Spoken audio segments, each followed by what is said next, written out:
BJP के नेताओं की आदत बन गई है कि वो कभी सड़कों के नाम बदलते हैं, कभी शहरों के नाम बदलते हैं और अब वो चांद तक पहुंच गए। क्या चांद की उस धरती के मालिक हैं प्रधानमंत्री जिसका वो नाम रख रहे हैं?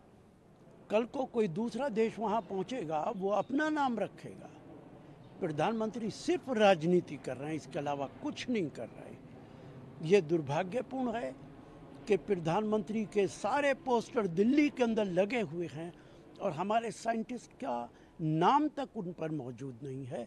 ऐसा लगता है कि इसरो प्रधानमंत्री चला रहे हैं, वो चंद्रयान प्रधानमंत्री लेकर गए हैं। इससे पता चलता है कि बीजेपी की क्या मानसिकता है।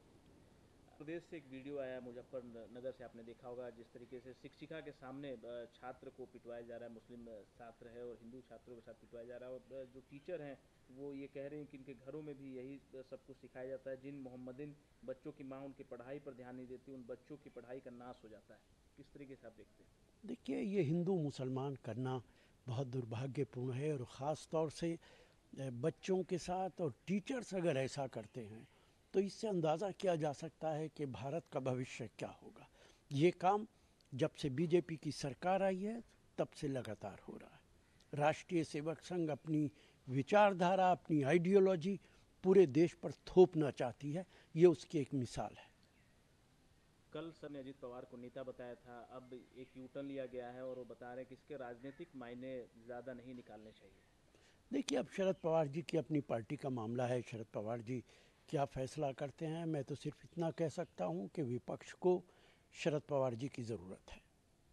वो कह रहे हैं कि थर्ड गवर्नमेंट की ज़रूरत है देश को, ना ही बीजेपी की ज़रूरत है, ना ही कांग्रेस की ज़रूरत है, ना इंडिया अलायंस की ज़रूरत है। और एक बड़ा चौधरियों का जो है वो जमघट है, पर सफलता नहीं मिलने वाली है। देखिए, वो तो भारतीय जनता पार्टी के कहने से बयानात देते हैं, भारतीय जनता पार्टी को ताकत देते हैं।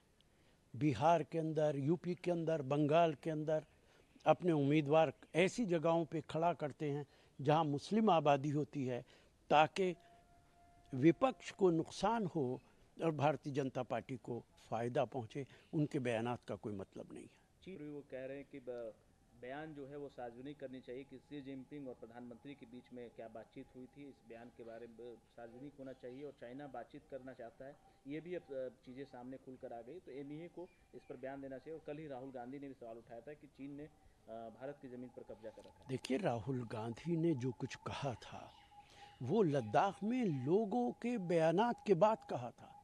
लद्दाख के लोगों ने कहा था कि हमारी खेतियां ख़त्म कर दी चाइना ने, हमारी ज़मीन पे कब्ज़ा कर लिया चाइना ने। देश की जनता की आवाज़ भारत के प्रधानमंत्री के कानों तक पहुंच नहीं पाती है। राहुल गांधी ने वो आवाज़ भारत सरकार तक पहुंचाने का काम किया है और सच्चाई देश के सामने रखी है।